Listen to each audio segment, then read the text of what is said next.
Yes, Sony did it again. They released another firmware update for the FX3 and the FX30, and the Sony a7S III users are probably very unhappy now. But on the other hand, the FX3 and FX30 users must feel very good that they are getting updates to their cameras that they didn't know they're gonna get when they were buying it.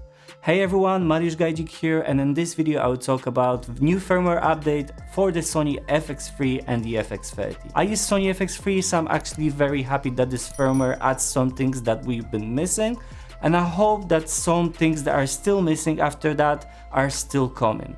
Okay, let's talk about what we get in this firmware.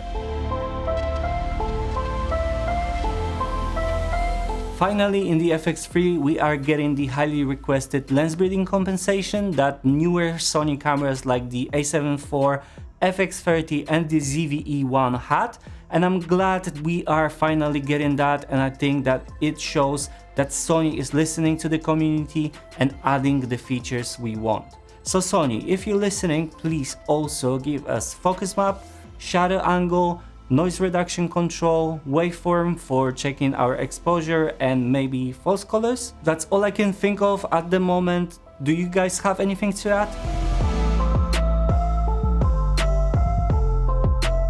4K DCI with real 24 FPS is a great addition too. We can finally use our camera in slightly wider aspect ratio than the 16:9, and additionally we can finally shoot in real 24 FPS and 48 FPS frame rate in SNQ, and this is a great addition for many that have this requirement, and I love the fact that Sony has implemented it. And we also get the proper shutter speeds for this, like 1/24th, 1/48th, 1/96, etc. In this mode we can only shoot in the HAVC-SI codec, so the least compressed one that will take up more storage space. We also now have ability to view our footage properly in camera when shooting with 1.3 or 2.0 times squeeze ratio anamorphic lenses. I love this addition, however I wish we had more options to be able to use this with more than just 2 anamorphic squeeze ratios, especially with all those affordable anamorphic lenses we can get now that have different squeeze ratios than the ones included in the firmware. So a step in a good direction, but it would be great if we could have open gate here, so recording to the entire sensor, and have more options for the squeeze ratio, and hopefully we get that in the future.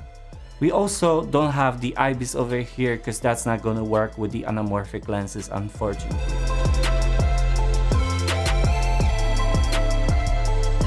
Another addition is the ability to assign the SNQ switch to the custom button, and I love that as I'm used to using that in the FS7 I was working on previously, so I will definitely assign that to one of my custom buttons to be able to easily switch to film in slow motion.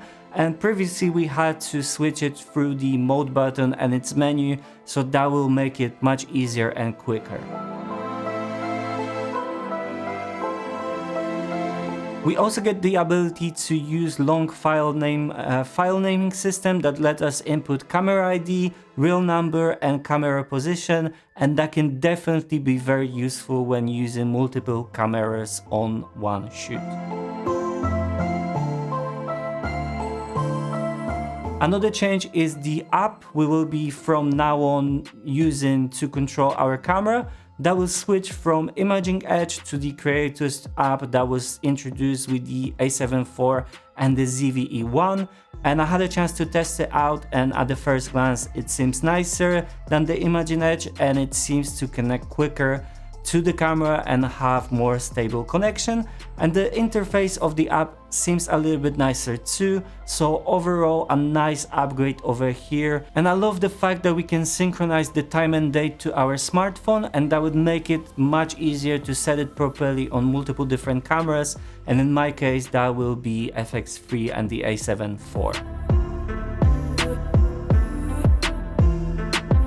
Apparently from now on we will be able to update firmware on our camera through the Creators app instead of updating through the SD card in FX30 and a7 IV or via the computer in the FX30. which I have to mention was a nightmare for me on my M2 Max MacBook Pro. The update app was just crashing just after I have tried to do anything in it, and I had to use my old MacBook Pro with Intel processor and upgrade my camera through it, and that worked well. So hopefully the fact that we'll be able to update our cameras through the app should eliminate this sort of problems that I've seen many people recently had, and I hope that will be the case. In the firmware update, there is also a note that the stability of the camera has been improved. It's been good for me overall, so I'm not sure how to check that. However, I've read on one of the Facebook groups that it seems for some users that the active stabilizations have been improved, and when I tried to check it, it seemed to be doing better job, but I have no ability to verify that as I don't have the camera with the older firmware for now. So not sure if this is true, but I thought that it might be worth mentioning, so maybe some of you might check it. Overall, that update is super nice for the FX3 and FX30 users, and I'm really happy my camera has been updated once again. However, I know it must be painful for A7S III and other Sony Alpha line camera users. I feel it would have been nicer if those cameras have had those functions from the beginning, as that would have separated the cinema line and the Alpha line at the start and make people understand right away that they will get all the cinema line features in the cinema line cameras like the FX30, FX3 and others, and the Alpha line won't get it, as I think that will sadly be the case. The FX30 and the FX3 now have added another reasons to go for it over the other cameras in the Sony Alpha lineup, if you need is mainly to go for a video camera. I think this will make it choosing the right camera easier now. It can just suck for those who have chosen before this firmware was here. I hope Sony will give even more cinema line features to the FX30 and the FX3 cameras, mainly those I mentioned before, but hopefully even more. Let me know what you think about this firmware update, as well as the lack of the update for the other cameras from the Alpha line. If you enjoyed this video, please leave it a like, subscribe to my channel and ring the bell so you don't miss any of my future videos similar to this one.